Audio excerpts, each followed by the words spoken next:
आपातकाल का जिक्र करते हुए निर्मला सीतारमण ने कांग्रेस पर अभिव्यक्ति की आजादी को कुचलने का आरोप लगा दिया और बताया कि कैसे आपातकाल के दौरान कांग्रेस ने अपनी ताकत का गलत इस्तेमाल किया था।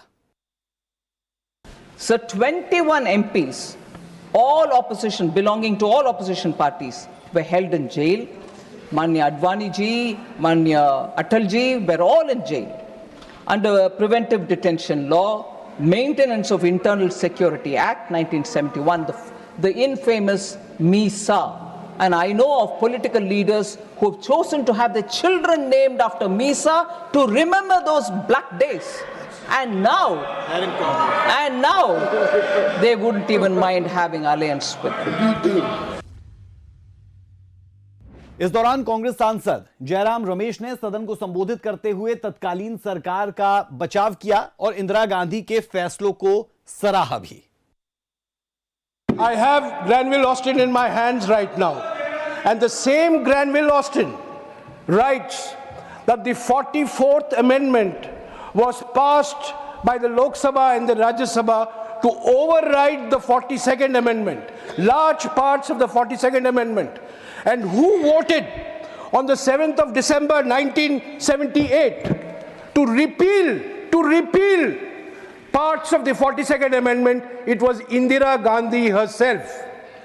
So Indira Gandhi in 1978 voted to repeal the parts of the 42nd Amendment which she realized had resulted in her electoral loss.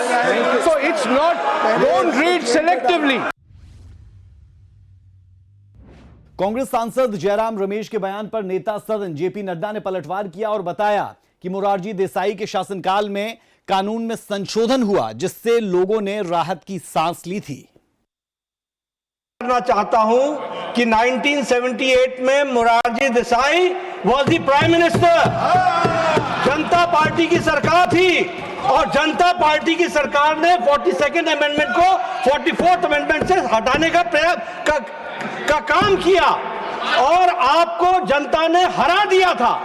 Shrimati Indira Gandhi was no more the prime minister, and when she was the prime minister तब उन्होंने हर तरीके से प्रजातंत्र को रोकने का, गला घोटने का काम श्रीमती गांधी ने किया था। जयराम जी प्लीज, मुझे सुना नहीं, मुझे ठीक तरीके से उन्होंने सुना नहीं। मैंने कहा था 44th अमेंडमेंट आया 1978 में, मोरारजी भाई प्रधानमंत्री थे और 6 दिसंबर 1978 में लोकसभा में इंदिरा गांधी जी ने वोट किया 44th अमेंडमेंट के लिए, यही तो मैंने कहा था। केंद्रीय वित्त मंत्री निर्मला सीतारमण ने कहा कि मजरूह सुल्तानपुरी और बलराज साहनी दोनों को 1949 में जेल में डाल दिया गया था। 1949 में मील मजदूरों के लिए आयोजित एक बैठक के दौरान मजरूह सुल्तानपुरी ने एक कविता पढ़ी जो जवाहरलाल नेहरू के खिलाफ लिखी गई थी और इसीलिए उन्हें जेल जाना पड़ा। उन्होंने इसके लिए माफी मांगने से इनकार कर दिया था और उन्हें जेल में डाल दिया गया। अभिव्यक्ति की स्वतंत्रता पर अंकुश लगाने का कांग्रेस का रिकॉर्ड इन दो लोगों तक ही सीमित नहीं है। 1975 में माइकल एडवर्ड्स द्वारा लिखी गई एक राजनीतिक जीवनी नेहरू पर प्रतिबंध लगा दिया गया था। उन्होंने किस्सा कुर्सी का नामक फिल्म पर भी सिर्फ इसलिए प्रतिबंध लगा दिया था क्योंकि इसमें प्रधानमंत्री इंदिरा गांधी और उनके बेटे पर सवाल उठाया गया था। सदन को संबोधित करते हुए निर्मला सीतारमण ने कांग्रेस पर न्यायिक प्रणाली के अपमान का भी आरोप लगाया और तत्कालीन सरकार को घमंड में चूर भी बता दिया। Now the power of this parliament is declared to be out of bounds for any court. It is left to the courts whether they should defy it. He continues, I do not know whether they will have the temerity to do that. But if they do, that will be a bad day for the judiciary. The committee of the House is sitting with regard to the inquiry into the conduct of judges. We have got our methods, our machinery. Unquote. Sir, imagine if today one of our MPs would say, anywhere, would say this and say the temerity of the judges, the courts, but no, what we hear from Congress today, oh, you are undermining institutions, you have no respect to the Constitution, you that, you this. Look at this one statement, sir. And during emergency, passing the 42nd Amendment, the attitude of Gamand, the Gamandiya Gadbadhan, even today, but then they spoke that, passing the 42nd Amendment. The people of India didn't forgive this, and that's why they lost miserably. इस दौरान निर्मला सीतारमण ने सदन को संबोधित करते हुए GST को लेकर भी कांग्रेस पर निशाना साधा और बताया कि कैसे कांग्रेस जीएसटी संशोधन पेश करने में विफल रही थी। GST related constitutional provisions has never been encouraged prior to its bringing by Prime Minister Modi in 2017. Sir, this started very quickly to trace the timeline, sir. Shri Atal Bihari Vajpayee was the first to suggest during the NDA rule in 2000 to get going with the GST. However, the sincere efforts that he made could not realize or could not see the light of the day. And the 10 years after his tenure, led by the UPA, did not much do to get it on board. Sir, within 2 years after the introduction in the Parliament of the GST related 101st Constitutional Amendment Act was passed and ratified by more than 50 states with effect from 8th September 2016. Just the data will tell you, sir, where the Congress party was. Despite being a coalition comprising of 26 parties, the UPA could not manage to get this GST. Even Congress-ruled states were opposed for the GST to be brought in. That's a lie. सदन को संबोधित करते हुए केंद्रीय वित्त मंत्री ने कांग्रेस पर देश की आर्थिक व्यवस्था की हत्या करने का आरोप लगाया और बताया कि कैसे कांग्रेस ने देश की आर्थिक व्यवस्था की हत्या कर दी। If it's not been delivered by them, what did that socialism do to us?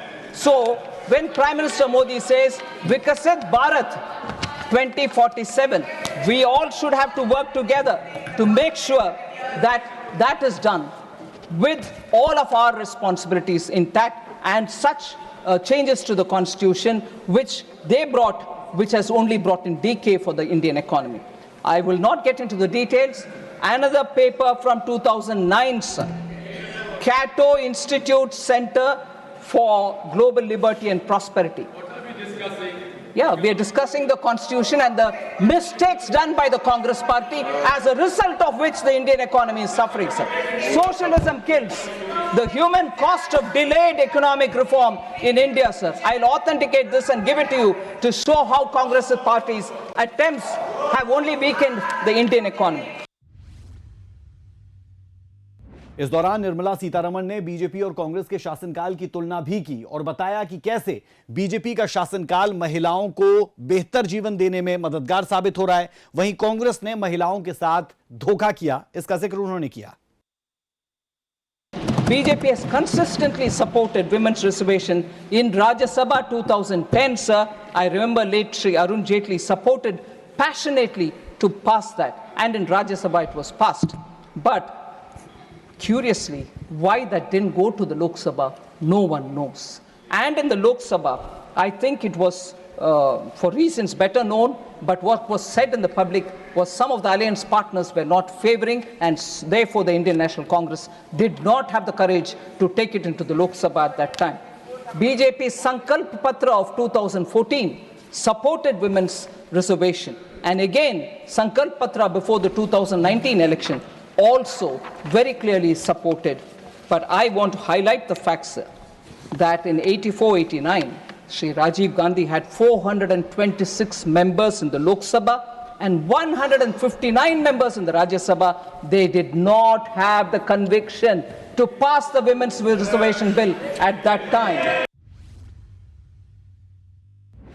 वित्त मंत्री निर्मला सीतारमण के बाद राज्यसभा नेता प्रतिपक्ष मल्लिकार्जुन खड़गे ने सदन को संबोधित किया और सबसे पहले बांग्लादेश का जिक्र करते हुए सदन में बांग्लादेश में हो रही हिंसा के मामले को उठाया और वहां रह रहे अल्पसंख्यक लोगों को सुरक्षित करने की अपील उनकी तरफ से की गई। हमारी बहादुर नेता इंदिरा गांधी जी पाकिस्तान के 2 टुकड़े करके और बांग्लादेश को लिबरेट करके और 1 लाख लोग 1 लाख पाकिस्तानी सैनिकों को बंदी कराकर इस देश को बचाया और इस देश की शान पूरे दुनिया में चले गई और सारे लोग और 1 लाख लोगों को बंदी करना